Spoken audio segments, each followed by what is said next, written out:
हमारी संस्कृति, हमारे संस्कार सदा रहें हमारे साथ। अभी सब्सक्राइब करें। नमस्कार।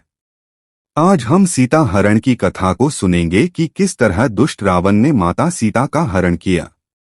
प्राचीन काल में लंका का राजा रावण एक महान योद्धा और विद्वान था। उसे अपनी शक्ति पर अत्यधिक गर्व था। उसकी बहन शूर्पणखा राक्षसों के बीच भी अपनी भयानक रूप और क्रूर स्वभाव के लिए जानी जाती थी। एक दिन शूर्पणखा पंचवटी क्षेत्र में भ्रमण कर रही थी, जहां भगवान श्री राम, माता सीता और लक्ष्मण वनवास के दौरान निवास कर रहे थे। वहां उसने श्री राम को देखा और उन पर मोहित हो गई। वह श्री राम के पास गई और विवाह का प्रस्ताव रखा। श्री राम ने हंसते हुए कहा कि वे पहले से ही विवाह कर चुके हैं और उनकी पत्नी सीता उनके साथ हैं। शूर्पणखा ने तब लक्ष्मण के पास जाकर विवाह का प्रस्ताव रखा, लेकिन उन्होंने भी उसे अस्वीकार कर दिया। इससे क्रोधित होकर शूर्पणखा ने माता सीता पर आक्रमण करने की चेष्टा की।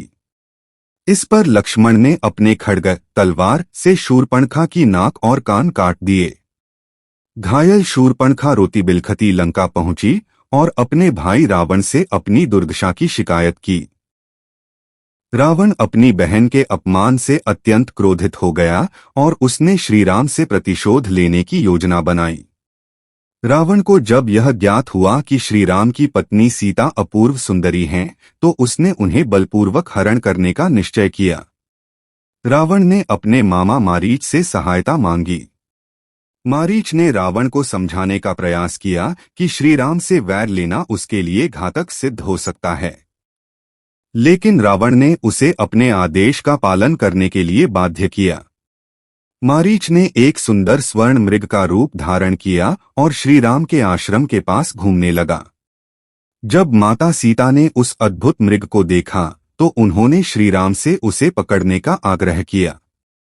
श्रीराम ने लक्ष्मण को सीता की रक्षा करने के लिए कहा और स्वयं उस मृग को पकड़ने के लिए चले गए। मारीच श्रीराम को बहुत दूर ले गया और जब श्रीराम ने उसे बाण से मार दिया तो उसने राम की आवाज में "हाँ लक्ष्मण, हाँ सीता" पुकार लगाई। यह सुनकर माता सीता घबरा गईं और लक्ष्मण से श्रीराम की सहायता के लिए जाने का अनुरोध करने लगीं।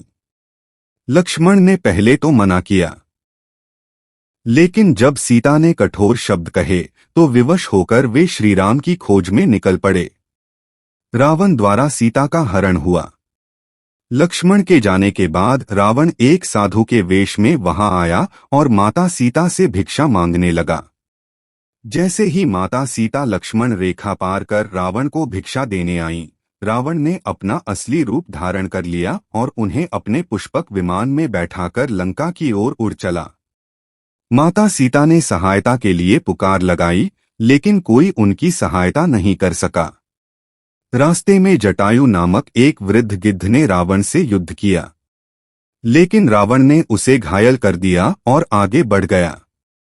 लंका में सीता का आगमन। लंका पहुंचकर रावण ने माता सीता को अशोक वाटिका में कैद कर दिया और उन्हें अपने महल में आने का प्रस्ताव दिया, लेकिन माता सीता ने इसे ठुकरा दिया। उन्होंने रावण से कहा कि वे केवल श्रीराम की पत्नी हैं और किसी अन्य पुरुष को नहीं चाहती।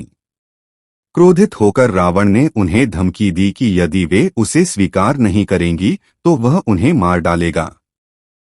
इस प्रकार माता सीता लंका में बंदी हो गईं और यह घटना राम रावण युद्ध का कारण बनी, जिसमें अंततः श्री राम ने रावण का वध किया और माता सीता को मुक्त कराया। सीता हरण की यह कथा हमें सिखाती है कि अधर्म और अन्याय का अंत निश्चित है। अहंकार और बुरी प्रवृत्तियों का नाश अवश्य होता है और सच्चाई की सदा विजय होती है। यदि आपको यह वीडियो पसंद आई है तो एक लाइक जरूर कर दे। आपको ये वीडियो पसंद आई हो तो कृपया एक लाइक जरूर करें और कमेंट में जय श्री राम लिखें। धन्यवाद।